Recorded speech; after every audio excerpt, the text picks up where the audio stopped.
Holden is not only the race in which this car led every lap of the race, it'll be interesting to check his final lap time. Before the advent of V8 supercars, Holden dealer team was the Ferrari of touring car racing. When those red and white cars were there, man, you knew that was a serious race. And they really were just iconic. And people have never forgotten them. They will remain in everyone's memory, cherished in everyone's memory for a long, long time. Here he comes. Don't say this wasn't orchestrated. A 1-2 for the dealer team. Peter Brock in 05 comes across the line to win the 1984 James Hardy 1000. You look at the way that those cars are revered in this day and age, you realise that it was a golden era in Australian motorsport, there's no doubt about it. Only minutes to starting time in Australia's toughest race for standard sedan cars. Pole position on the grid following fastest practice times yesterday are the new Holden Monaros. In Australian motorsport, no team evokes as many memories or inspires as much loyalty and passion as the one that reigned through the 70s and 80s. It was called the Holden Dealer Team, and it came into being in 1969 when Monaros battled Falcon GTs and Ford Mustangs, and Norm Beechey was the king of Australian touring car racing. They save every ounce by... In post-war Australia, Holdens featured on Australia's racetracks, but there was no factory-backed team. They sold in huge numbers, and there was an enormous amount of spare parts available around the country. There were things like the Round Australia trials that were held then. The Holdens were very popular there. So they really were the iconic brand, and a lot of people wanted to race them. But in terms of getting factory support, that was another deal because they just weren't allowed to, on the face of it, in any case. The base issue was that there was an international ban on motor racing that came out of the corporation, and that really came from the super speedway racing in the States. But trials and rallies were still an okay ground, and certainly out here in Australia the Holden company were pretty active in that area, but there was no open program of motor racing, circuit racing. We had a gentleman called John Bagshaw who was my big chief in those days, and a very, very good promoter, and he actually saw the reason to hit the younger markets, and the younger markets were the motorsport markets, obviously, the boys and girls who loved motorsport. He saw a way of getting into it. We had the Monaro at that stage, which was a very, very good motor car and a very sporty motor car, and he really wanted to bring it into the racing side without breaking policy from the corporation, because at that stage General Motors had a policy of non-motor racing, but you could rally and rally cross, etc. So the way he sort of got the thing involved, and they did the London to Sydney and did a couple of other rallies, but then eventually he was able to see that motorsport, which was motor racing, for want of a better word, was the way to go. Norm Beechey's former mechanic, Peter Lewis Williams, who had moved into sales promotion at Holden, was to be the conduit between the company and John Bagshaw's motorsport ambitions. I was put in charge of the Victorian Dealer Trials team, and we ran the Victorian Championship and the rounds of the Australian Championship in '68 with a three-car team.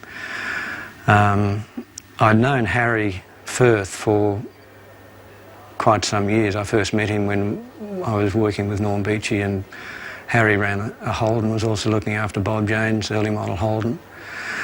And over that period, Harry had been very closely associated with Ford. The sport was becoming more and more professional, and my feeling was that for us to progress, we really had to have a full-on manager who would run the event, who would run the team and take it to the next stage of competitiveness. And Harry at that time, after he had parted company with Ford, was running Renaults, and I asked him if he'd be interested on coming on board to pick up the Holden Dealer Trials and Rallies portfolio, and he indicated yes, he'd certainly like to talk about it. And I talked to John Bagshaw, who was sales director at General Motors, and I said, look, we have this opportunity, and I think it's really a step that should be taken. So Bags and Harry and I had a meeting in Bags' office, and we outlined where we wanted to go. Harry nodded, we shook hands, and that's how the Holden Dealer team was founded. I would get paid for so much per meeting. We would give you a thing, but what's the budget? They said, well, we've had a bit of a look at it and we can give you a budget of $556,000 plus the vehicles and the add-ons and that. I said, yeah, that's right. Are we allowed to have co-sponsors? He said, yes, by all means, because he said General Motors don't motor race and we've got to hide this. Well, for a start, I said, if you make the dealer team, it's the dealers are paying for it, it's nothing to do with General Motors. I said, he said, I will control the slush fund and everything will be done as rallying. So I said to Peter, yes, Peter, that's a go. And I went down and I met Bagshaw and we shook hands. No written deal, no, nothing. And that was it, because they couldn't put anything on paper. Not allowed to. Didn't motor race. Firth is recognised as one of Australia's leading motorsport figures. Firth was often referred to as the Fox, and he demonstrated some cunning in his recruitment. He chose two young drivers yet to make their mark in motorsport, Colin Bond and Peter Brock. Amazing, really. I mean, Harry Firth, beyond any of his genius in engineering terms, was his ability to spot talent very early. Even back in his Ford days, he was the guy who spotted Fred Gibson, who was a young driver on his way up. He put him in the co-driving role at Bathurst in '67, and Fred did an absolutely remarkable job in his first drive at Bathurst. And from then on, Gibson became one of the top touring car drivers. Same applied to the way he picked Colin Bond out of obscurity. He was rallying in a Mitsubishi Colt in the late '60s. Firth spotted that talent, brought him into the Holden dealer team, and Bond flowered in exactly the same way that Brock did too. Harry Firth was extraordinary at picking great young talent at an early time. And you look at what Brock and Bond did when they became the Holden dealer team drivers. Just phenomenal success in both race and rally. I said, I've had a good look around and there's a little bloke called Bond in New South Wales. We've got to have rally people as well, remember, and it's predominantly a rally scene. So Bond will be our lead rally driver, but he'll also be, he's a very good race driver. And he'll do exactly what he's told. So we'll have him. There's a long-haired bastard drives a sports sedan thing called Brock. Yeah. Now, I can make something out of him. He's just what I want, but I'm going to have to do a lot of work on it. You know, to indoctrinate him and get him to my way of thinking. He hasn't got my way of thinking at the moment. I couldn't believe it when I got the phone call from Harry Firth. How he'd even know my name. How he even knew I existed on the planet. Anyway, come down, have a look, see what we're doing. Got a car for you. And I walked into the workshop there and they were pretty, shall we call it, workmanlike environment. Car magazines stacked up everywhere and old bits and pieces from old projects just stuck on the wall up here and there. And the space sort of cleared and here's these pristine Monaro GTS 350s just sitting there. Wow. You know, they're hot off the press and Harry didn't say too much. I never believed, though, I was actually going to drive this car until I stood there and watched the sign rider mask it up and write B-R-O-C-K on that mudguard. It was just a magic moment. I can see it right now. Just sitting there, there's my name going on it. I wasn't going to ask anyone if I was actually going to drive it or not because they might have changed their mind, you know, but when I went on the car I thought, yes. In a sense, I was the son he never had. And he set pretty high standards. And I think he recognised in me a certain rebelliousness, this pretty wild young kid that sort of just got out there and wanted to do all these things. And he thought, you've been gifted with a natural talent, but you could go one way or the other. You could easily just sort of waste it. You could be enamoured with the glamour of motor racing, the seductive side of it all. And Harry wasn't into that. Harry was a very down-to-earth sort of team manager that wanted results. And his advice to me was always, listen, Cock, make every post a winner, which I took to mean, OK, I've got an opportunity here, don't blow it. Harry was his own own man. Harry had one idea or one way of doing things. It had to be Harry's way, whether you're a mechanic, whether you're driving the cars or towing the cars, or you're a driver. It was done Harry's way, no doubt about it. We didn't like it much at the time. A lot of us thought it was a bit hard, but looking back now, Harry was dead right. I mean, he could instruct his drivers exactly how he wanted the cars driven. You had to be very kind on the cars in those days to get them through Bathurst for 500 miles. Sure, you go to Bathurst and you could lead the race for 10 laps. 10 laps you're in the pits because your brakes were smouldering, you'd burnt your tyres out or whatever. So to get the cars through Bathurst for 500 miles took an art, and Harry knew how to do that. Peter Brock getting last-minute instructions from his pit manager. With Brock, I couldn't give him much time at all in the car, but I kept telling him, Peter, this is what you do, and this is how you go. And I sat them all down and said, this is what you do at Bathurst, this is how you attack it, this is how you do each corner. If someone there, you do this, you do that. It's all written down, by the way. And you know, they had the whole lot on a silver plate. For instance, when you go over the top of the mountain at Bathurst, you go over full chat, and you look just over the hill, and you can see two hills and a tree in the middle. Now you aim for that and go over full chat. You can't stop until you get to the dipper, but that's not the point. You're going in exactly the right direction to take the next corner. You told them not to use the brakes too, didn't you? Don't use the brakes. No, the brakes are only there for the last, to get you set up for the corner. You use the corner to slow you down and get you in the right path. Harry he's quite adamant that you couldn't use the brakes. You had to do whatever you could, give the car a flick in the corner, let it float through, do all those sorts of things, but do not use the brakes, because the brakes had a limited life. And he figured if you could learn to drive without brakes and go fast there, it was going to be a pretty good technique, because you'd float the car into corners, you wash off speed with the tyres sort of just scrubbing along nicely, and those important things, those brakes, were there if you absolutely needed them. We reckon they're good for about 3 hard applications, and beyond that you'd say, she's all over Red Rover. So it was a technique that I learnt. It took a lot of discipline. It was very easy to sort of say, let's jump on the brakes. And I can still feel that brake pedal pulsing under my feet and the car not stopping to this day. It was rather an interesting experience to drive the Monaro GTS 350 in competition at the mountain. The largest crowd in the history of the race has come to see what promises to be the most thrilling motor race of its kind ever staged, with main interest in the battle for line honours between the new and specially built Ford Falcon GTHOs and the car that won convincingly last year, the Holden Monaro GTS. The first time Brock and Bond raced for the team was at the 1969 Hardy Ferodo Bathurst 500. They were driving the Monaro GTS 350 and were up against the mighty new Falcon GTHOs of Alan Moffat, the Gagan brothers, Fred Gibson and Barry Seaton. The rookies did very well, Brock finishing third with Des West and Colin Bond covering himself in glory, winning the race with co-driver Tony Roberts. We qualified, I think, 7th on the grid, and once the race settled down, we were running at the front for the rest of the day and winning the race. It was the first time I'd probably had a very competitive touring car anyway, and particularly to go to Bathurst. I'd been to Bathurst prior to that.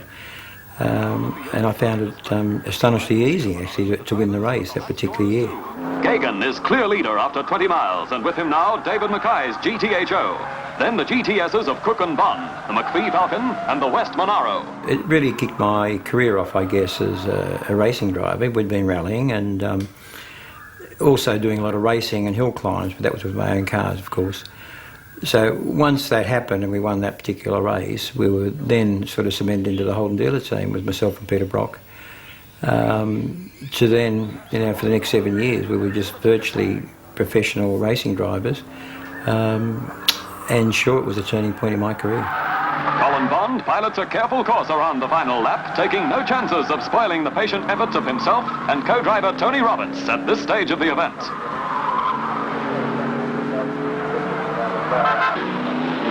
6 hours, 32 minutes, 25 seconds their time for the 500 miles, just over 12 minutes better than last year's Holden record for the race. Prior to joining the Holden dealer team, Colin Bond had mainly shown his skill as a rally driver in a Mitsubishi Colt. But Firth saw much more in Bond. He held the view that rallying gave drivers the concentration necessary for endurance races.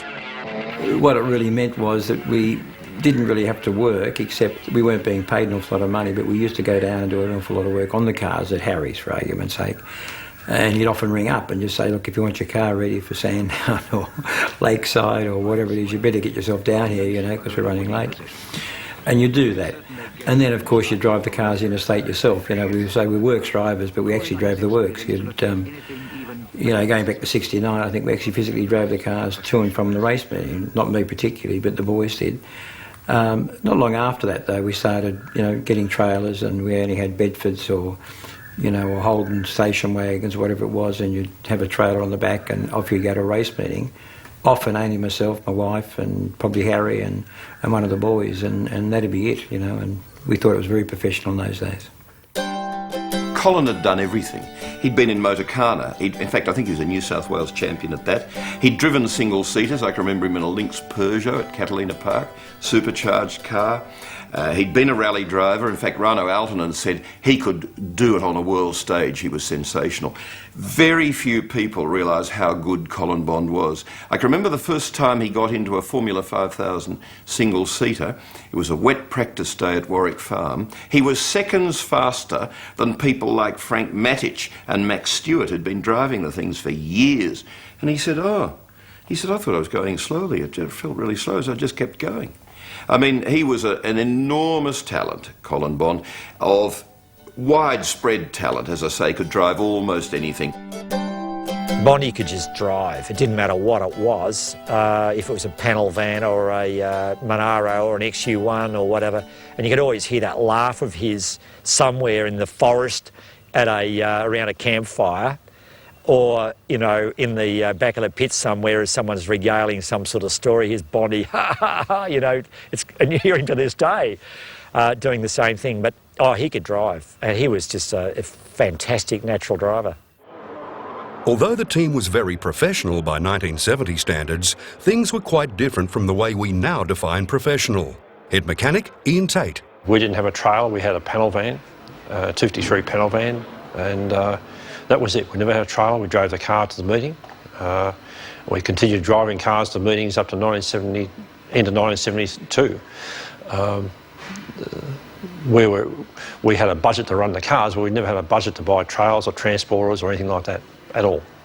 You often got the drivers to take cars to the track on the road, drive them themselves? Quite often it's the only way they got there. And after all, it was experience for them. They could get used to their car while they were driving it up there, couldn't they? Brock runs rallycross in a vehicle as extroverted as its driver. A one-standard Tirana with the radiators in the boot to improve mid-air balance, engine back 2 feet to effect better weight distribution, and supercharged for a power gain of nearly 100 brake horsepower. I remember the prototype XU1 became the rallycross car, and it was registration number KLD 158. And I remember that car eventually was modified fairly heavily for rallycross, engine shifted back, stuff like that. But, you know, Harry still insisted that I drive that car to Sandown for the Sports Sedan race. And there I'm driving along this car going blah, blah, blah, blah, blah, blah, in the highway, you know, and here's this car registration number, rego stickers, whole deal, driving down to Sandown. He just loved the whole idea of it. It was a bit of a quirky thing to do, and it used to drive the opposition crazy, because they'd look at it and think, well, you've got to have a trailer. And Harry eschewed trailers and things like that. Another young driver working with the Holden dealer team at the time was Larry Perkins, who was often given the task of driving race cars to and from interstate circuits from Melbourne. He got caught coming back from Adelaide at very high speed, but that was Larry. Remember the first time Larry before he joined us as a mechanic, Harry gave him a rally car to take out and have a drive of an XU1 one night. He come back with these horrible marks all over the car. Harry took one look at it, had a fit. Larry come to a T intersection and couldn't stop. He was at pretty high speed. Went through the intersection, through a barbed wire fence and into a paddock. And these barbed wire marks were all over the top of the car, the front of the car, and it was a fair old mess. Harry was not impressed. Larry would go from A to B, and he would figure, because no speed restrictions in those days, unrestricted speeds out on the highway. Larry would get out there and he'd just go. and we'd all have records about how long it took to get from A to B, etc. And Larry would get out there and he would go, anyone could beat Larry getting from A to B was quick. He would go so fast sometimes that when he called into a service station to refuel, the panel van where he was towing the race car with, he would even, I remember one stage he never even got the receipts to give to Harry Firth's brother Norm, which is a big no-no, because Larry couldn't get the money back because it would interfere with the precious seconds ticking away and the record was at stake. So some very funny things like that happened. On one occasion, Perkins was given a prototype Tirana with a V8 engine shoehorned into the engine bay to shake down on the nation's highways. I couldn't tell Larry to take the XU1 V8 prototype and drive it at 7,000 top on the road, which is 160 miles an hour. But I would tell him to go to such and such a minute, knowing full well that that's what he would do. And also, when you see some of the stories, what he's written about what he actually did there, turning up to the local dance and giving all the local hoons joyrides in the car. That wasn't part of the ninja. But if they were going to break it, he would have broken it. We had to do a few Ks to sort a few things out. And I remember at one stage Larry driving that thing across past a little desert there near Oyen, which was his old stamping ground. I believe Larry actually called in the local dancer on the way through at one stage just to thrill the natives, this XU2, and lit it up for the mob outside the local memorial hall or whatever it was. But they were quick cars. I remember Larry telling me he wound it up there, one of those big, long, fast, flat straights there, and it was just... And I think the speed was something in the order of in excess of 160 mile per hour. And that was for a standard road car. Can you believe it? It was fast. One of your top mechanics, Ian Tate, I believe, also got himself into trouble in your prototype V8 Tirana. Well, I let him drive it home for a week, you see. And so he thought he'd get his mate and have a bit of a hoon around the thing. And the police chased him. They had no hope of catching him, which he cleared off, you see, but he didn't even tell me he wasn't game to. But I heard about it. Jeremo's made 3 cars as prototypes, and we had one at work for a while to drive backwards. I had a car to drive backwards and forwards to work, and I took it home 2 or 3 weeks. And I took a guy over the road for a drive it one night, and we went up off Morioak Road in East Burwood, and there's a cop car hiding around the corner, but luckily we got away from him and he didn't catch us. I was worried about, I think the car was still registered as a 6-cylinder, so I was worried about that part of it.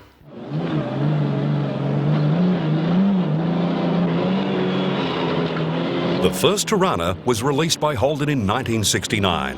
The smaller car was immediately thought suitable for rallying, but in it, Harry Firth also saw the potential for a race car. So much of it was being driven by what Harry Firth wanted on the racetrack.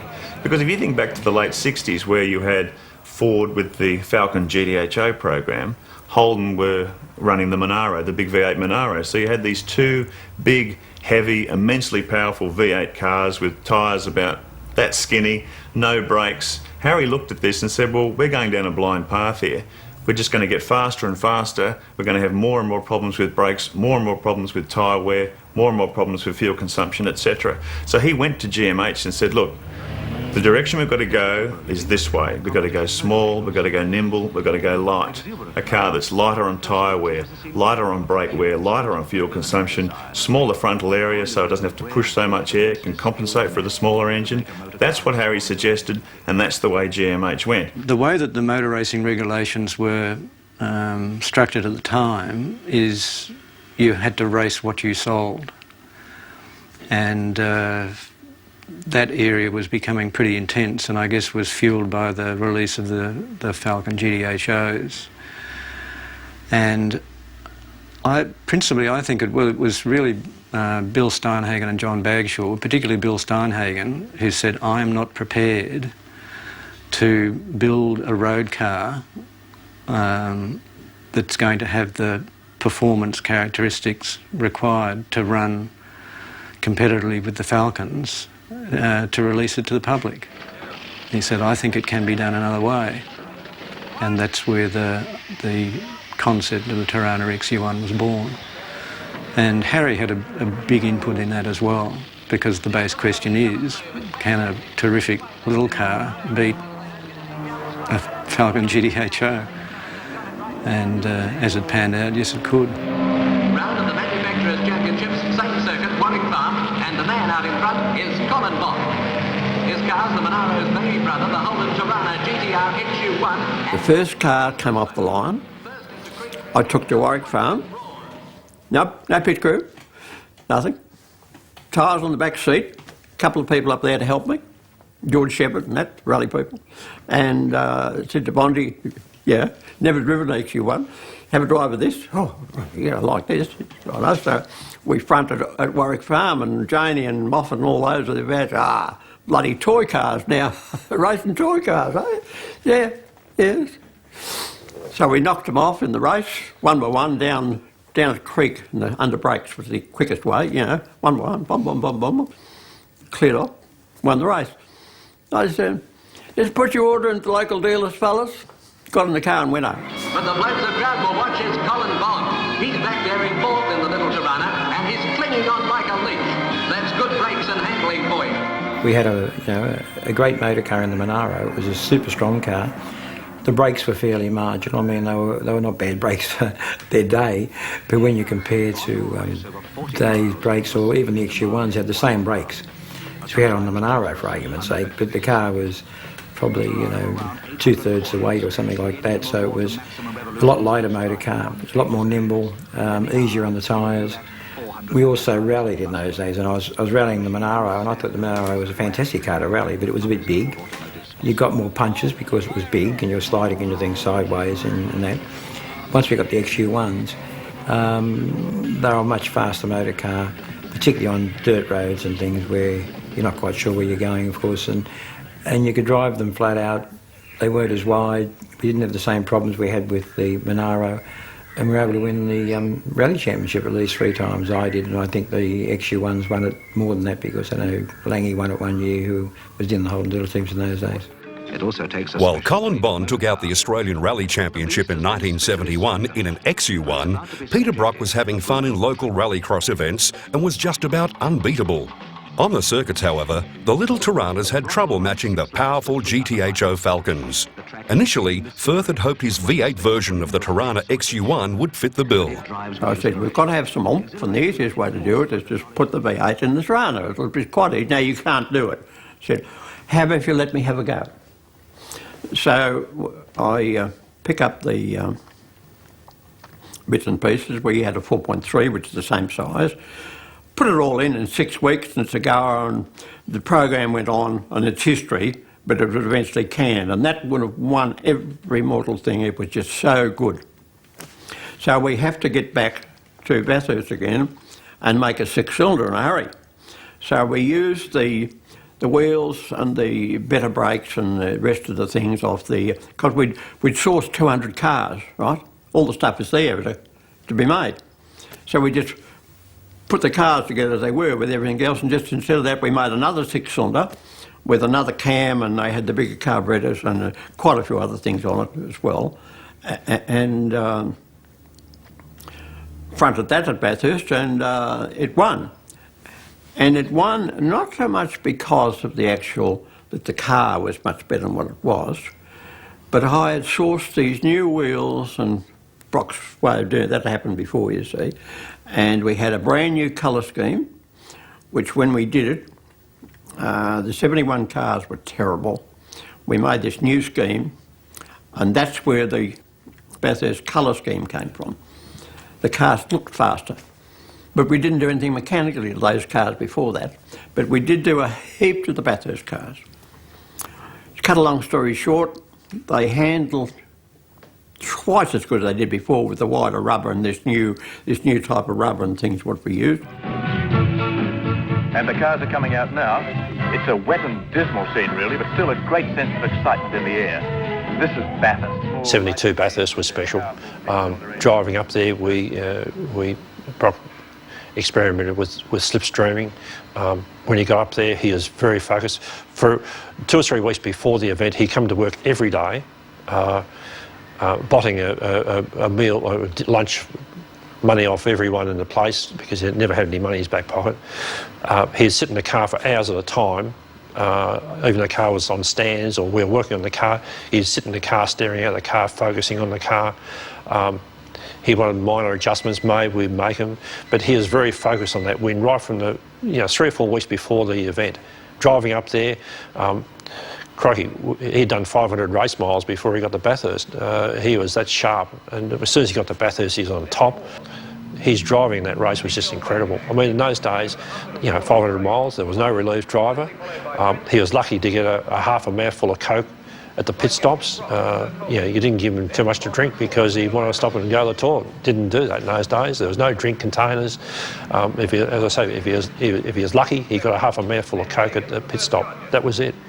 But I don't think anyone would have beaten Peter on that day. I remember Ian Tate and I with the XU1s in 1972 driving the cars from Harry's workshop in Melbourne all the way to Bathurst, and we got to around about West Wyalong. We thought these cars are run in, so Tatey and I let loose. There was a rather strange side effect to this, so because I got through Cowra and I was sitting behind Ian, and he was driving rather briskly, and he went through some roadworks between Cowra and Blaney. And I was sitting behind him, as I mentioned. Next thing, I had no lights, nothing. Rocks, smashed everything. Tatey's in front thinking, Brocky's playing silly buggers. I'll lose him. So he started going faster. And I'm there going, I've got no headlights. Now, we actually got to, eventually he woke up to it after some time. We got to Bathurst, went straight to Bathurst Motors, and new headlights, new blinker lenses, new windscreen. Harry was not happy. And Brock's got him, slipped through on the run down to Forest Elbow. Moore's looking for a way past too. The Falcon's definitely slower across the top where it's treacherously slippery. Moffat will pull out the stops down the straight. Now let's see who leads past the pits. Yes, it's Moffat again. It was really the David and Goliath. I mean, it was a 6-cylinder XU1 against the big 350 Ho Fords, which... And let's be honest, they used to have a saying at Bathurst, you can't beat cubic inches. Only cubic money beats cubic inches.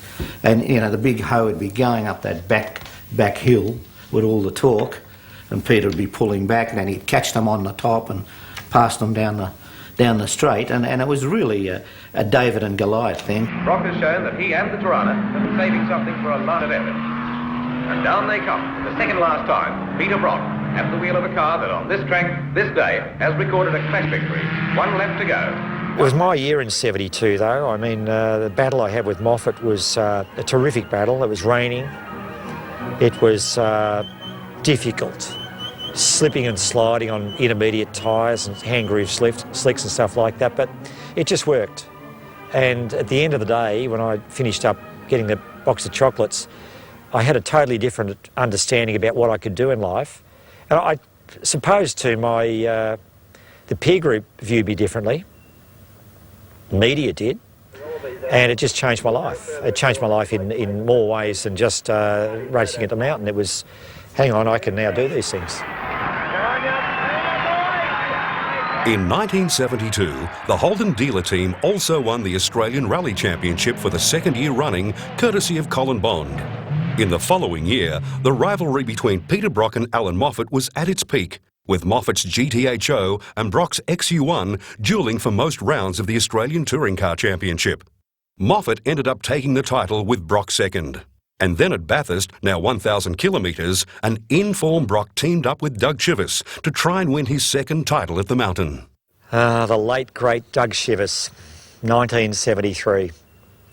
Mix up with pit stop information, one extra lap, and Chivo headed off on that fateful final lap, got to the top of the mountain, spluttered and coughed, came down the mountain okay, obviously, got to Murray's Corner and decided that the car wouldn't be able to coast into the pits and he'd better try and clutch start it.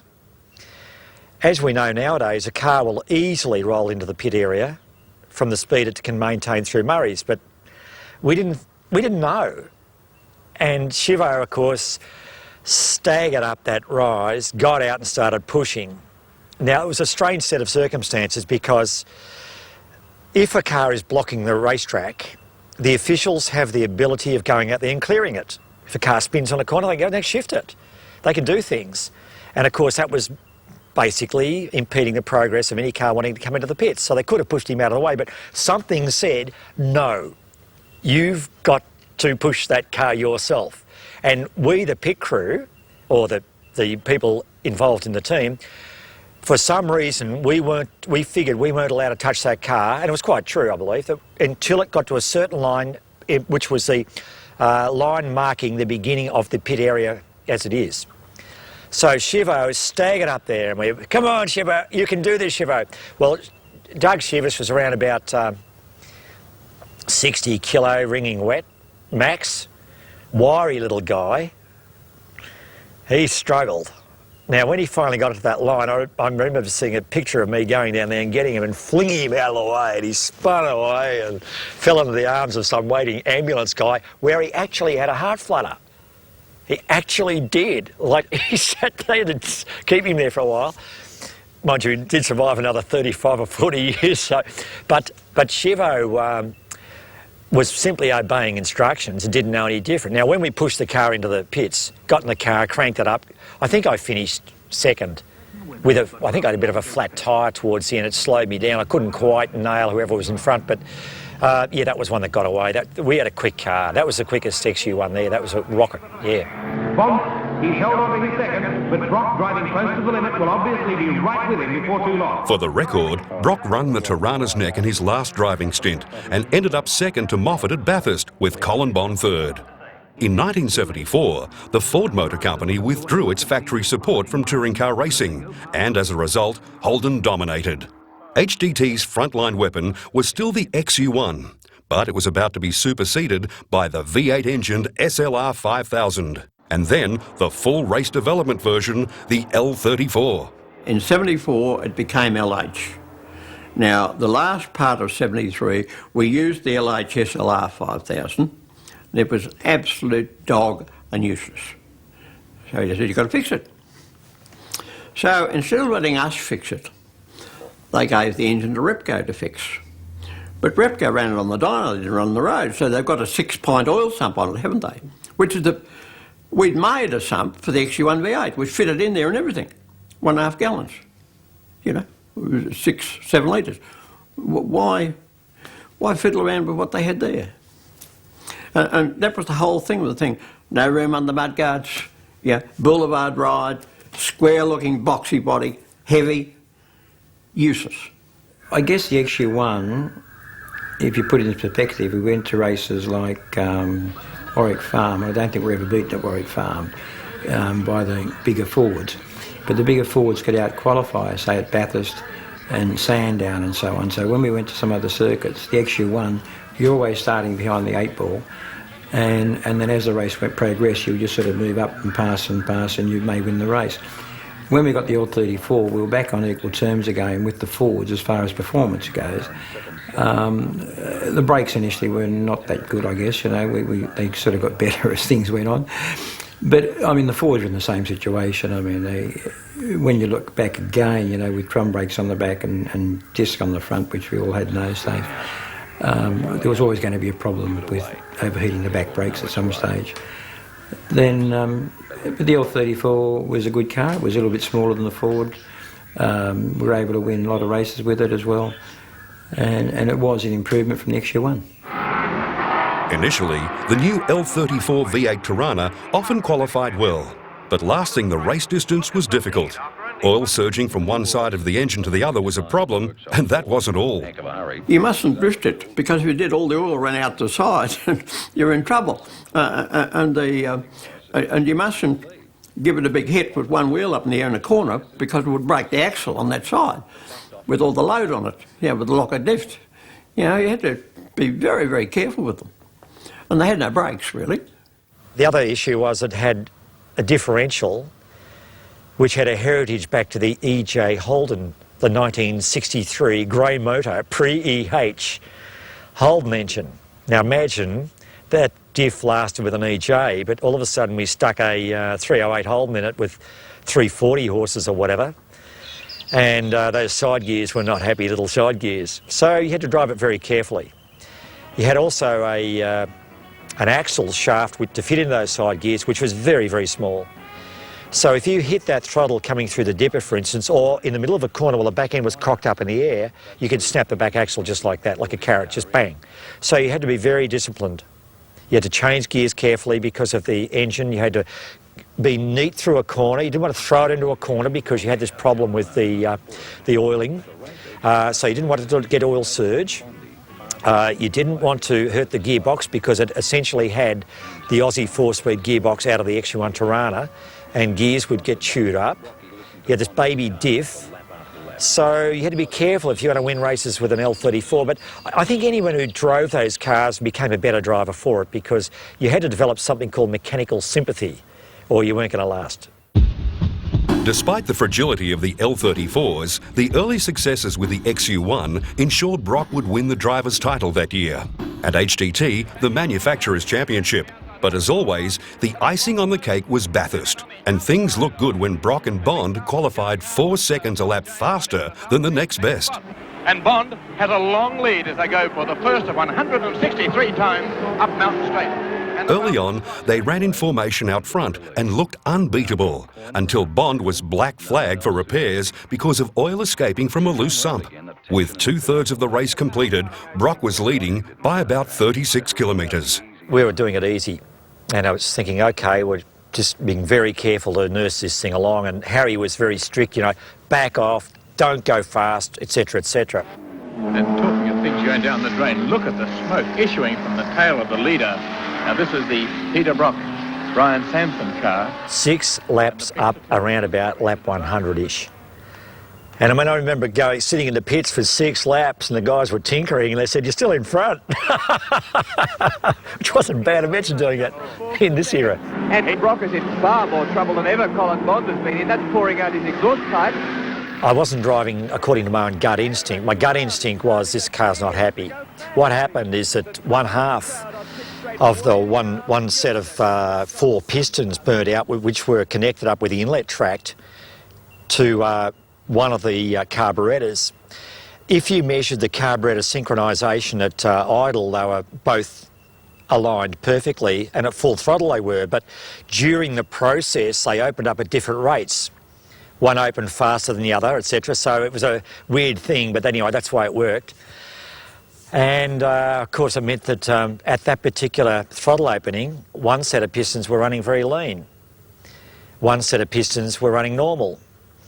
So that was the end of the race, really, and I learned a very important lesson out of that, and that is that when you're driving a car, you've got to go with your own instincts about what that car feels like to you at that time. And if you've got to back off, you've got to find your own way of nursing the car, which might be changing gears early. It might be not using the brakes. It might be doing a lot of things like that in order to give a car an easier time of achieving the result. But one thing I do know is that when you've got engines that aren't perfectly synchronised on par throttle, you've got to go with instinct and say, keep it flat, don't let it run ragged and sound bad. At the end of 1974, Peter Brock left the Holden dealer team in the autocratic style of Harry Firth to run as a privateer. By this time, Peter was very much his own person. I don't blame him. You know, he's a young bloke, he's got ambition, he wants to do things his way. I wanted him to still keep doing them my way, you see, and we're having a few problems with that. But however, the big problem was when he married Miss Australia and tried to be Mr. Australia. That was a distinct mistake, and I think he would be the first to admit that. Despite Brock's absence, it was business as usual at HDT, and Colin Bond continued winning rallies and headed towards his first driver's title in the 1975 Touring Car Championship. There was manufacturers' championships that we won, and there was lots of rallies that were winning. There was rallycross that we were competing in at the time as well, and winning in that. So it was a period when the cars were going extremely well. The competition was fairly severe, even in rallying, with Renault and Nissan and all that type of thing were in their tooth and nail as well, and I think it was Volvo and some other quite a few manufacturers. But we sort of had the car that was capable of beating them and winning. And not only that, we were able to do quite a few events overseas. You know, we used to go to New Caledonia and do rallies there, and New Guinea and all sorts of things up to the Philippines. So it was a nice time, you know, that we could actually compete, you know, in Australia, of course, and sort of do these trips around other countries as well. If I'm up to it, I'll run a fast race all day. In 1977, Colin Bond defected to the Ford camp and the team was reorganised, with John Harvey joining the driver lineup alongside Charlie O'Brien. Oh, look, it was a big deal. I mean, Holden, being a major manufacturer in this country and were looking to expand their motor racing activities, I was pretty excited about that. However, I had a lot of experience in all forms of motorsport prior to that period. I mean, I'd driven in 5 or 6 Australian Grand Prix and won some national championships. I'd driven lots of open wheel cars, open cockpit cars and so on.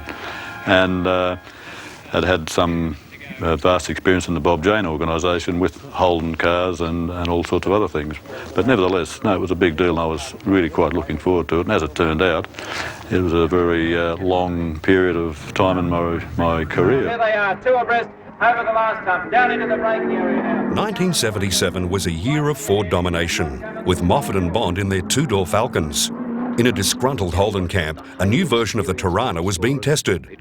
The A9X had 4-wheel disc brakes, stronger axles, a new differential, revised suspension and a racing gearbox. All the initial work for the A9X was done on my own car, and I would be in the garage and we'd do something or other, and I would go down Auburn Road, down to the Toorak Road interchange on the freeway, turn onto the freeway. You went round the first bend and 3/4 mile up was the outlet back to Auburn again. So by the turn of the road I'd have 145 miles an hour on the clock, and I would take the thing and go back and put it in the other shop and see if anyone turned up to look for it. We did that 2 or 3 times a week, and we'd do it at night time and that. So that was the test run. But it would do, on the road, it would do 170 miles an hour, no trouble at all. There's just one small problem then, that if you look down where the front doors were hinged, the distortion and everything, you would see a gap there of about 1/2 inch where it would be sort of stressed open and the air would be coming in there. So we had to fix the body shell up quite a bit so that it didn't do that. For Holden, the famous staged 1-2 finish by Moffat and Bond at Bathurst told the story of the year, and Harry Firth decided he had had enough. I said enough's enough. Each October I would write a white paper what was going to happen, what's happened for that year, what was going to happen for the next year. And I said for the next year, which was 77, I said, if you don't do this, do some development, do these things, you're going to get done. So when they started getting done in a big way, they tried to blame me. It's all my fault, you see. And I said, get out your paper, read that. You read it? Yeah.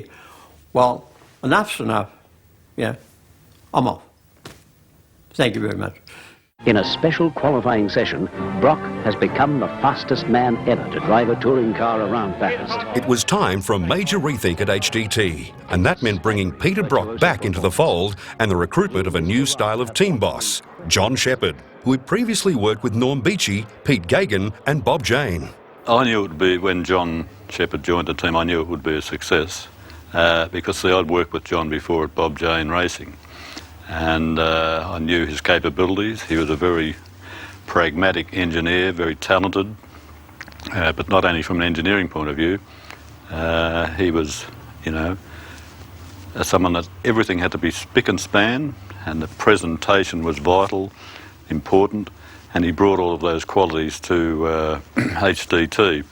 So I knew what it was going to be like, and it was just like night and day. Harry didn't really get that much concerned about presentation. In fact, it'd be fair to say that Harry deliberately set about being a little bit enigmatic, quirky, controversial.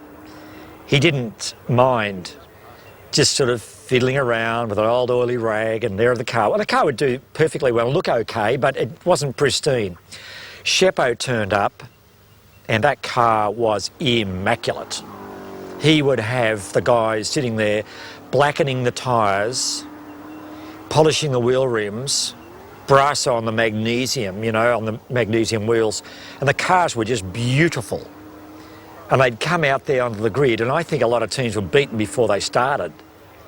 I'm very strong on presentation, and my reason for that is if you present the cars really well and they fail, people say, oh, well, bad luck. But if you present them badly and they fail, people say, what do you expect? Look at the way they're presented. So it's always been important to me. Plus, I like the look of them when they're nice and clean. So it really was, as you say, chalk and cheese.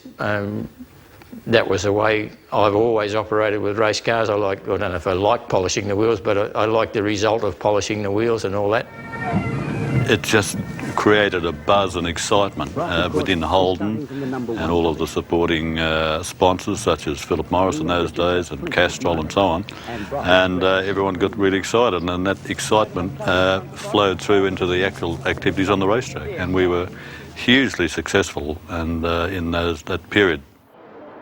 Even though Brock was welcomed back into the HDT fold, he was not given preferential treatment over the team's other driver, John Harvey.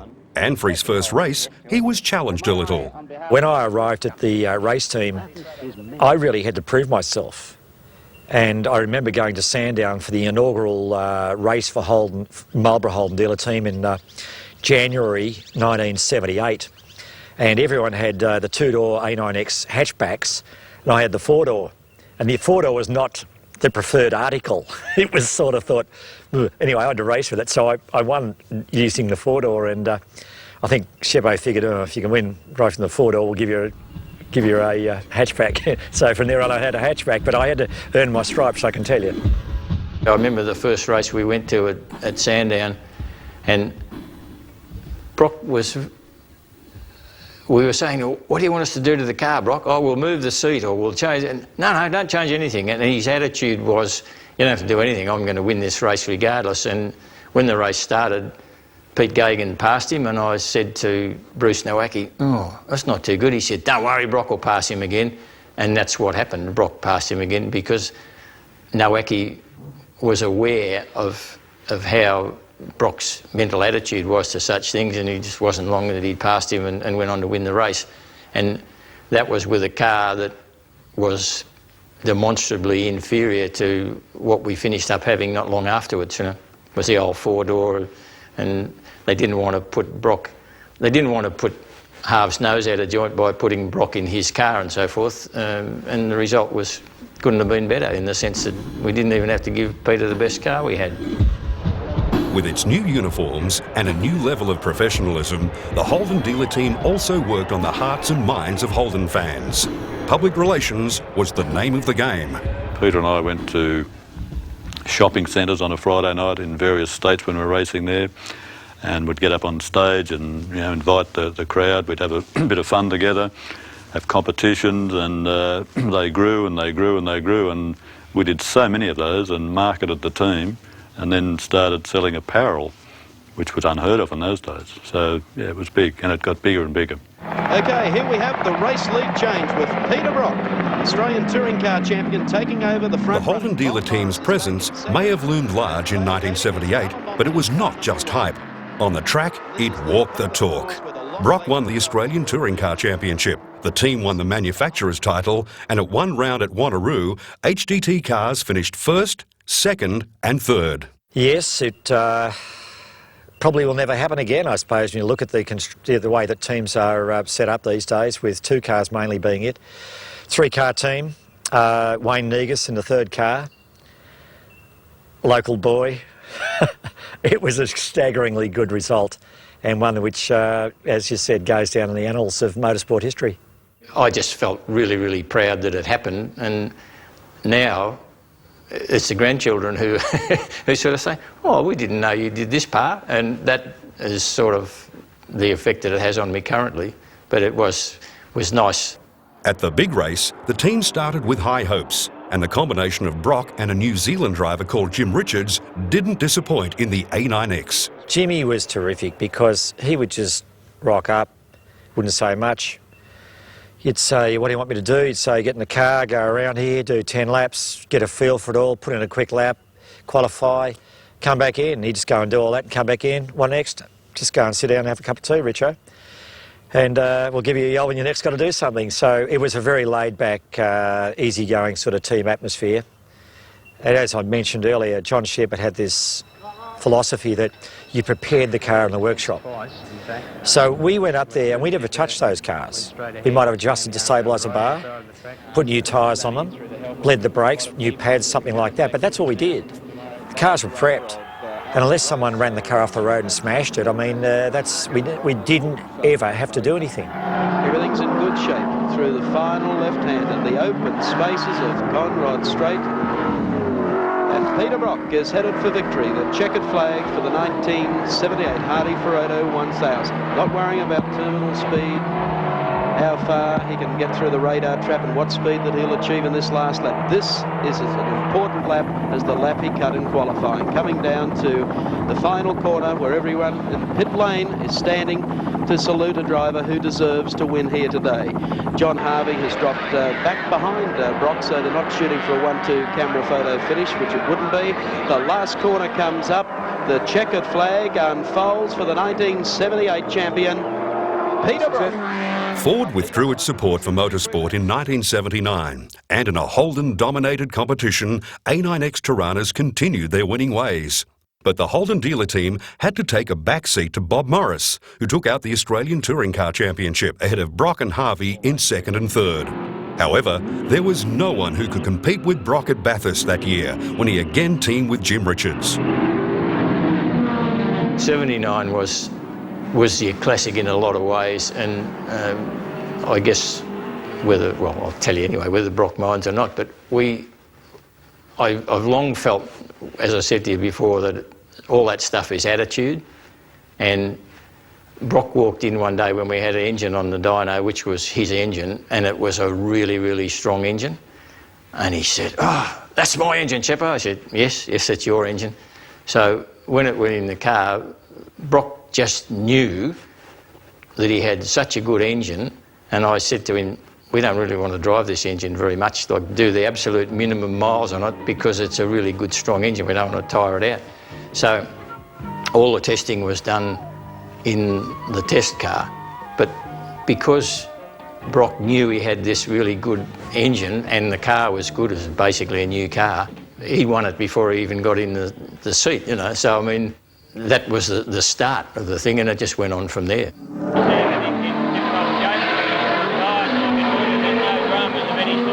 We're quite happy. So all he's got to do is keep the car on the track.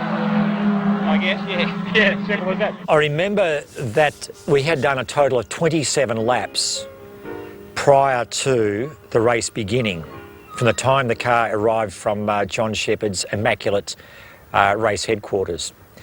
That included going out, seeing if the car works all right, qualifying it to get into the top 10, Jim Richards qualifying to get into the race, myself going out there and doing the shootout and getting pole, and then going out there, that includes the out laps, the flying lap and the in laps.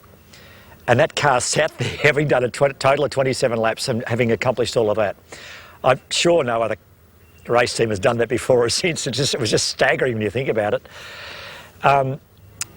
It did have a definite advantage over everyone else. It just worked beautifully, and it's one of those weekends which is a race driver's dream. But you know, at the end of it all, it probably didn't mean as much to me as some of the other races which were more challenging and more difficult. And even the races that I haven't won, somehow they might stick in your subconscious a little longer because of the struggle and the complexity and the issues you had to overcome. That weekend was amazing. I mean, the car just cleared off into the distance. Peter Brock, 0-5 for the Marlborough Holden dealer team, comes across the mountain. The man who has conquered the mountain 3 times and staring a fourth in the face. Here he comes. Listen to the applause, the accolades for a man among men when it comes to race car drivers. Still tidy.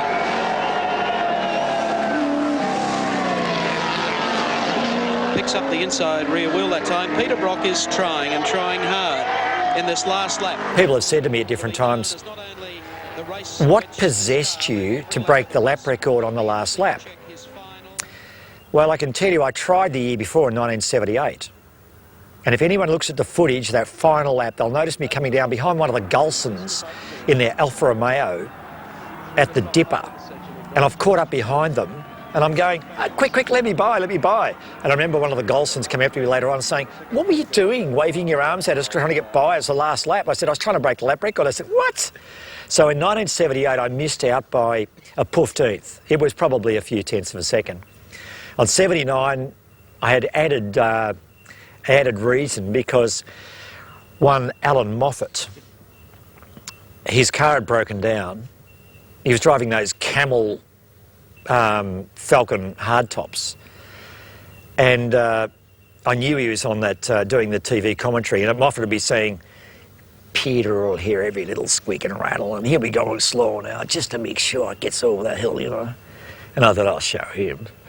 I gave it plenty, and I knocked off the lap record in that last lap, and it was just, you know, it would add icing on the cake. Back through the gears. Listen to the crowd warming up. A checkered flag unfolds, a page in history as Peter Brock in the Marlborough Holden dealer team comes across to take the checkered flag.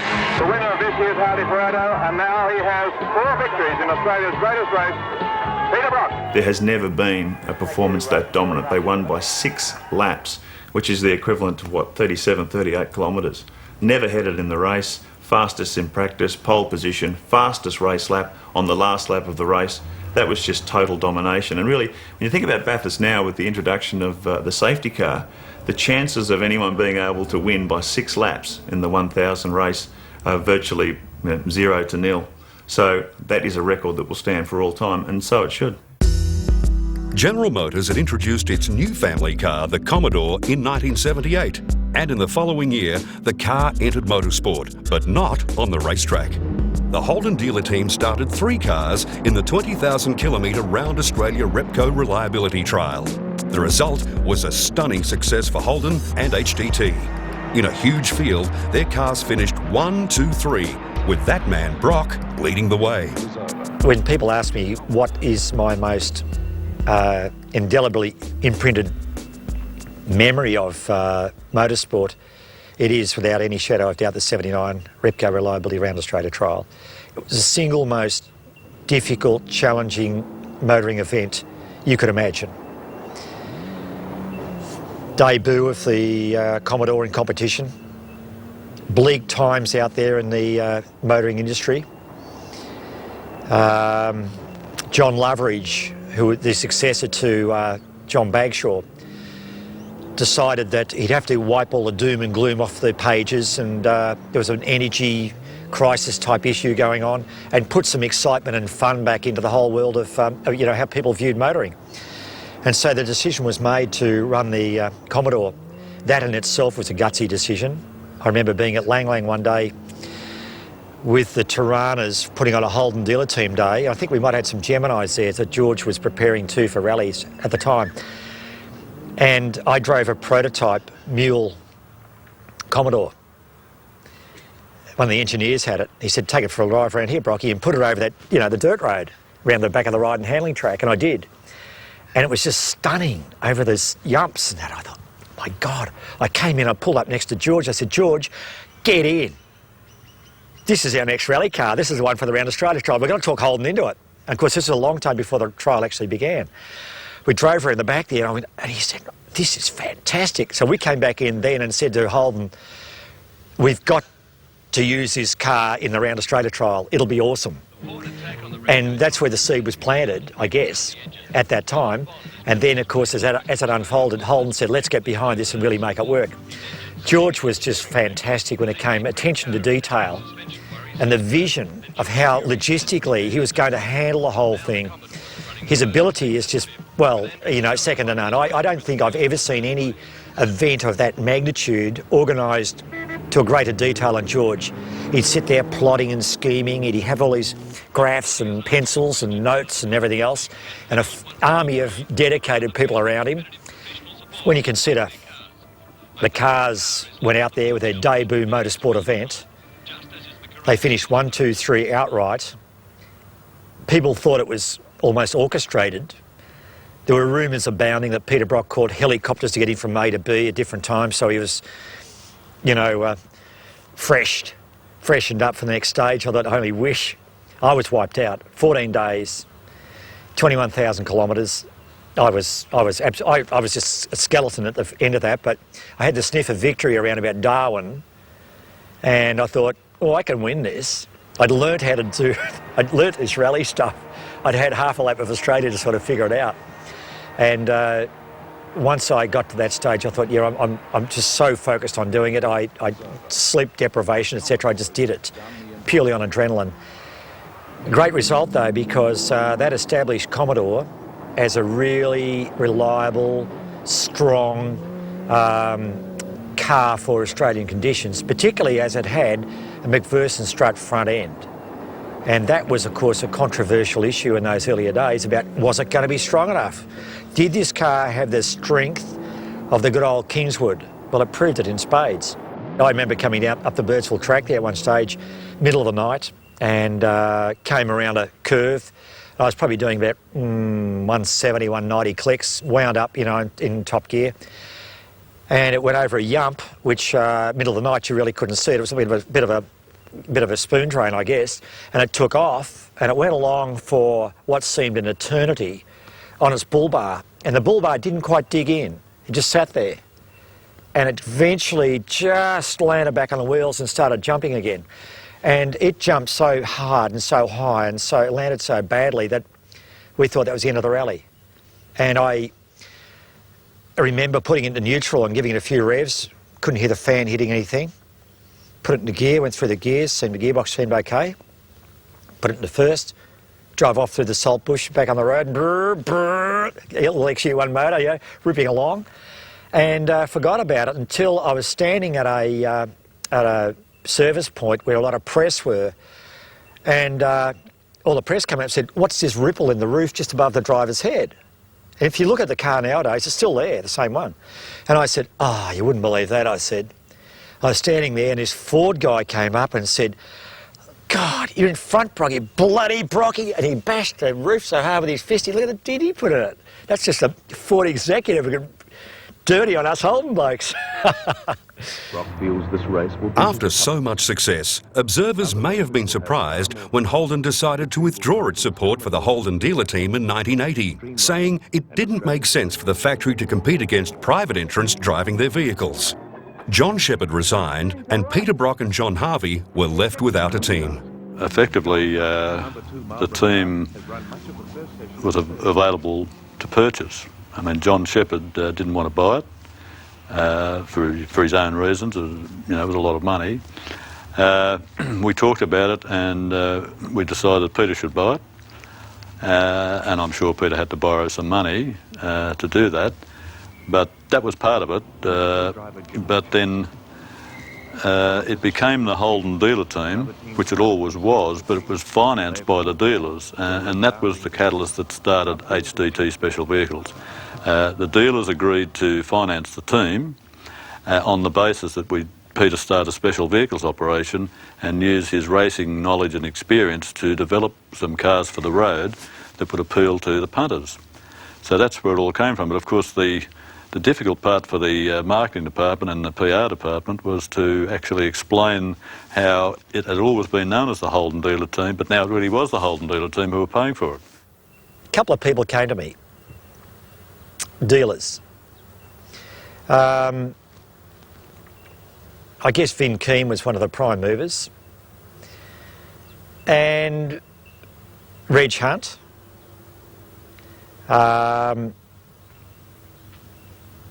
Certainly there was another two or three that initially said, this is too good to let drop. We shouldn't let it drop. We've got to keep it going. So I started talking to them and we went to a number of dealers and put it to them about helping out funding the team, from it, making it truly a dealer team. And they said, yeah, we will, but we want to be able to generate some income. We need some cash flow. We need some sort of incentive. Can you build some special road cars for us, limited edition stuff, and we'll consider it. So I began HDT Special Vehicles. And the idea was, let's build some cars, reward those dealers who kicked the tin for our race program. It was a very busy time for everybody involved. I mean, the race team personnel were basically isolated from it, because, as they should have been and were. But for Peter and I and the other people involved in the company, which was starting to get bigger and bigger, HDT Special Vehicles, it was a very busy time. I mean, there was a time when you'd go to a race meeting and probably there might have been a party or some function on the Sunday night and you'd fly home on Monday sometime. Once we were involved with HDT, from 1980 on, we were out of there on the first flight on Sunday nights and at work at 8 o'clock on Monday morning. And that continued for many, many years. But the company expanded and the cars were very well received all the way through. And so began HDT Special Vehicles, producing high-performance Holden cars for retail customers and at the same time continuing the race program. But there was still the issue of sponsorship to deal with. Well, when I went to Simmons Plains with the very first Commodore on the racetrack that we'd had to cobble up, we began to cobble it up with John Shepherd in the latter part of 79, but we had a lot of work to do. Anyway, we got it on the track and we filled around there, and guess what? Simmons Plains, we won the race. What an incredible debut for the team and for Commodore in circuit racing. I mean, it was just staggering when you think about it, because the time we just said, oh, well, you know, got the car there, got the result, beauty. I had no sponsorship when I went down there. I had nothing. Philip Morris had not committed. I had the signs on the car based on the fact that we'll do a pretty good job for you and we'll show you what we can do. They said, you show what we can do, we'll sponsor you. The new arrangements worked brilliantly. With Brock now running the operation himself, he continued his winning ways on the track in the new VB Commodore, winning his third touring car title. As always, the icing on the cake for the season was the big race on the mountain. And for the third year running, Jim Richards successfully teamed up with Peter Brock. Brock, Richards, the Marlborough Holden dealer team and their Commodore have no peers at Bathurst. They did it the hard way, but they did it well. It was a bit of a fairy tale victory because we had damage to the car.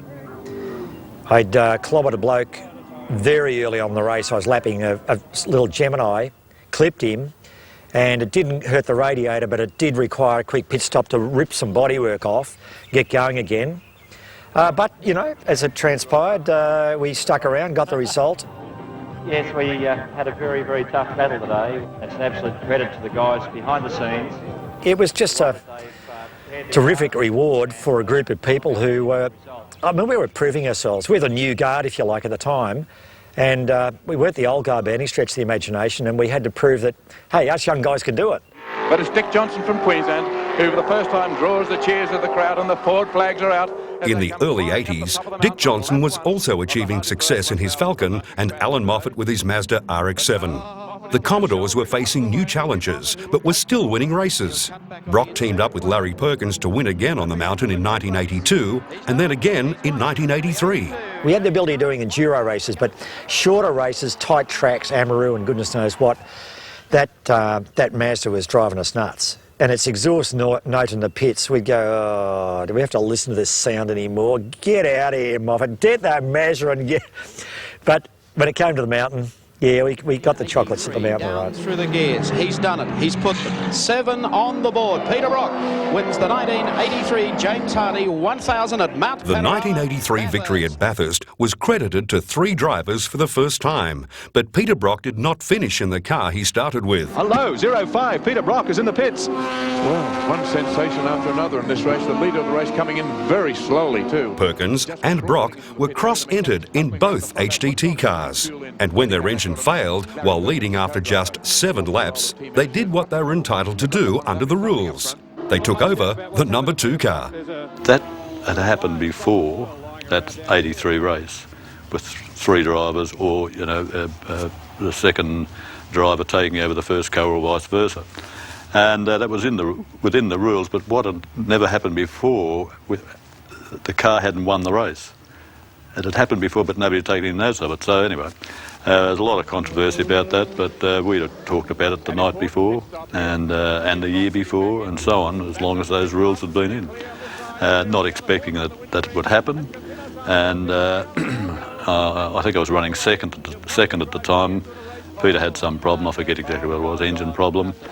I got the signal from the pits that Peter was out, so I knew what was happening, that they would call me in, and that's what happened. And I got out of the car, and I think about lap 25 or 6 or something like that, with the car in second place.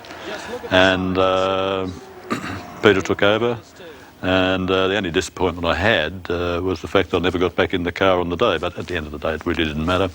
I'd started the car, I'd qualified it well, and I think we had a pretty good chance of winning the race anyway, but so I won it. So it was a good party that night? It was a very good party that night. And the crowd really giving Peter Brock a send-off. The last trip, the V8 Big Bangers, as they're called, the Group C touring cars, and Brock has done it again. In 1984, the Holden dealer team was still winning. It was the final year of the Group C regulations unique to Australian tin tops. And although the team didn't win the championship because Brock had spent some time campaigning in Europe, he did achieve a memorable 1-2 with John Harvey on the mountain. Peter Brock in 05 comes across the line to win the 1984 James Hardy 1000. The Holden dealer team had decided we were going to go and have a go at Le Mans. So we took the whole crew over and we rented a Porsche, Le Mans car. And we didn't win Le Mans, but we gave it a fair shake. But while we're over there, the guys were all sitting back there talking about how we're going to win Bathurst again, and we said, OK, let's build some new cars. So by remote control, we started getting some body shells and getting them prepped and stuff like that. So when we came back, around about July-ish, we started, getting these cars together. They didn't cost a great deal of money in those days because they were very simple sort of formula, Group C. I love Group C. It made a lot of sense. And we debuted those cars with a brand new colour scheme, which has become quite legendary, actually. This clean, simple, day-glow sort of colour that the cars have. And everyone stood back, I guess, when we unveiled them and said, wow, they look good. And it has been, even in this day and age, voted as being one of the best looking Holdens around. Or in fact, some magazines said, best looking Holden racing car ever, best looking Holden ever. I thought, it's a fairly big statement, but the cars went as good as they looked. And we won Sandown. Bit of a struggle at Sandown. We used different tyres there, but we learned a bit from that, and we went to Bathurst and we had all guns blazing up there, I can tell you, and we cleared out. And it took a while to establish the supremacy, but we got there, and we had a 1-2, a very memorable 1-2 with John Harvey and Skippy Parsons behind Larry and I. So it was just a wonderful finale to what I think was a great era in sport, and that was the Group C regulations. I think they gave us some great racing. The amount of recall the fans have for those day-glow orange and white cars is extraordinary. Even today, people will talk about things like Alan Moffat's Mustang or whatever, but the VK day-glow Commodores are right up there in people's memory, which is quite extraordinary considering they only competed at one Bathurst 1000. I think the reason why people love those cars is there's a number of factors involved in that. One, it was the last year of Group C racing in Australia, which was the Australian domestic formula. It had been through its ups and downs for sure, but I think it was a fairly emotional time to see the last of the big bangers, as they called them, the big Aussie V8 Falcons and V8 Commodores going out.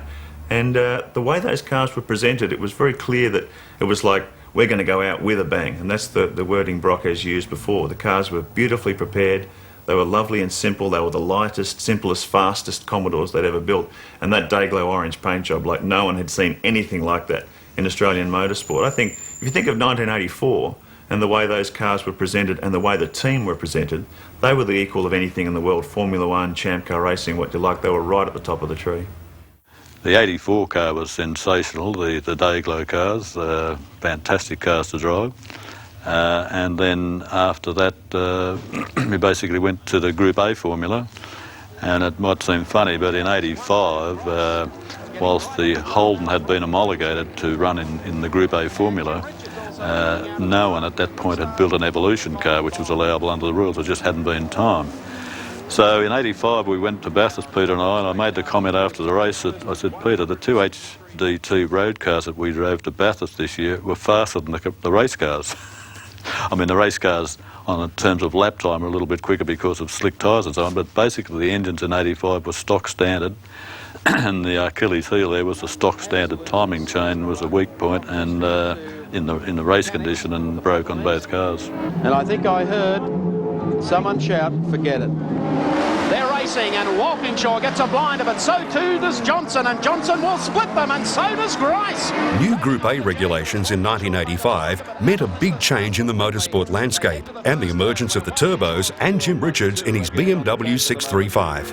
Well, Group A was a formula developed to be a global formula, and therefore you could take your Holden car to Europe and race on equal terms, and they could come to Australia and any other country, and on paper it all sounded terrific, and initially it was pretty good.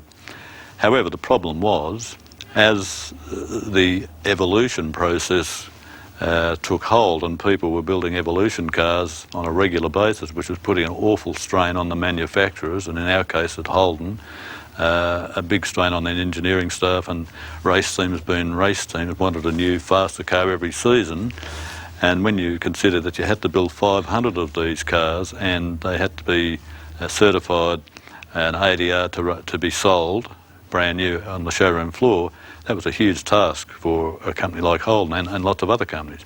But to cut a long story short, at the end of the day, Ford produced the Sierra turbo car, which took them a couple of years to get it developed. Once they got it developed, well, that was the car to have. It was the quickest car. And of course, that was a bit of a problem in Australia. It wasn't too bad in England and Europe, but in Australia, they didn't sell Sierras here. So all of a sudden, all the Ford teams obviously had to go to a Sierra. They're not sold in Australia, so there wasn't much value for Ford. Holden were getting done because the V8 Holden just wasn't a match for it. But the thing that brought it undone in the end was basically manufacturers around the world said this is all too hard. It's taking too much of our engineering resources and marketing resources to build these evolution cars, and so the whole thing collapsed. It was a difficult time because the switch to international Group A regulations were not really built around helping out the Australian cars. Not because the European rules had any problem with Australians, it's just that the V8 Commodores and the V8 Falcons under those rules were pretty much handicapped in terms of the amount of tyre width they had relative to the amount of power they had relative to the weight of the car. Compared to some of these European cars like BMWs, Jaguars, even the Volvos with their turbocharged engines, the Commodores were always fighting with one hand tied behind their back. So Holden had to do some very clever thinking in terms of slightly reducing the capacity of their V8 engine so that the car dropped into a lower weight group. There was all sorts of little fiddles going on there trying to make the Commodore competitive. And it must be said that against those European thoroughbreds, they did a very, very good job. When they took those Commodores overseas for some of those European Touring Car Championship rounds, they absolutely thrilled the European fans, and they were very, very fast. So even though it was a very difficult time for Holden, they did an absolutely admirable job. Well, Brock's just given me the thumbs up. It's the usual confident, happy and positive Peter Brock who's in the car at the moment. He's gone at the time of about 25 seconds, and he is gassing in the Commodore. He's put slick tyres on. Early in 1987 came the stunning announcement that Holden was ending its hugely successful association with Peter Brock and the Holden dealer team over a device Brock wanted to install in his modified vehicles called a polarizer. HDT would continue to race without factory support for the remainder of the year, and Brock recorded another win at Bathurst in the VL Commodore after the two leading Sierras were disqualified.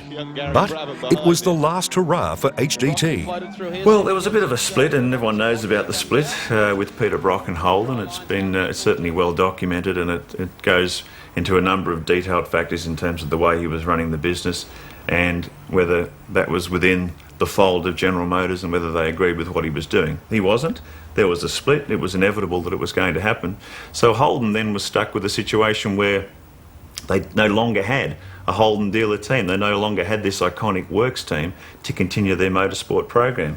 So over a period of time, they came up with an idea where they were going to put it out to tender who wanted to run their local motorsport program. A number of teams put their hand up, and one of those was Tom Walkinshaw Racing, based in England, but very, very successful in terms of touring car programs with other manufacturers, including Jaguar and Rover and so on. So they put their hand up, they got the deal. and that was the beginning of the Holden racing team and Holden special vehicles. The Holden dealer team story is special in Australian motorsport history. The racing scene may have changed forever, but the Ford-Holden rivalry continues, and those distinctive HDT cars will never be forgotten. It was a good name, I mean, the dealer team. Like, it's Holden Racing Team these days, but there are many, many, many people who refer to Holden Racing Team as the dealer team. And these are people that probably come from that era or were young kids growing up in that era. And they talk about, I mean, racing with Holden Racing Team in recent times. I'll say, good to see you with the dealer team, Brocky, you know, that sort of word. So it's quite extraordinary. So it's part of the heritage of Australian motorsport is indelible. It's extraordinarily important. And yes, it was sad to see the demise because it should have gone out there with a big press release to say, final race of HDT, it's now becoming Holden Racing Team. But in fact, Holden Racing Team lives, and it is the modern day equivalent of Holden Dealer Team. It has much of the heritage and the passion that fueled Holden Dealer Team all those years ago. We were the farmer's car, we were the car for the family, we were the family car, but, you know, all the young people used to say, God, I'm not buying one of those things, you know. My granddad drives those things. Now, the one thing the Holden Dealer team managed to do is shift that whole opinion, where, you know, anyone you talk to today, even kids today, even if they don't buy a Holden, they still say, hey, it's either the Commodore or the Ford that's going to win Bathurst or going to do this. There's that image, that image that it's a real with it car, and that's the thing that we wanted to do at the time. We started a whole new ball game. We brought big business into motorsport. We brought presentation, team gear, going to supermarkets, television ads. We brought a whole new scene into motorsport. We won all the championships and everything in 1 year.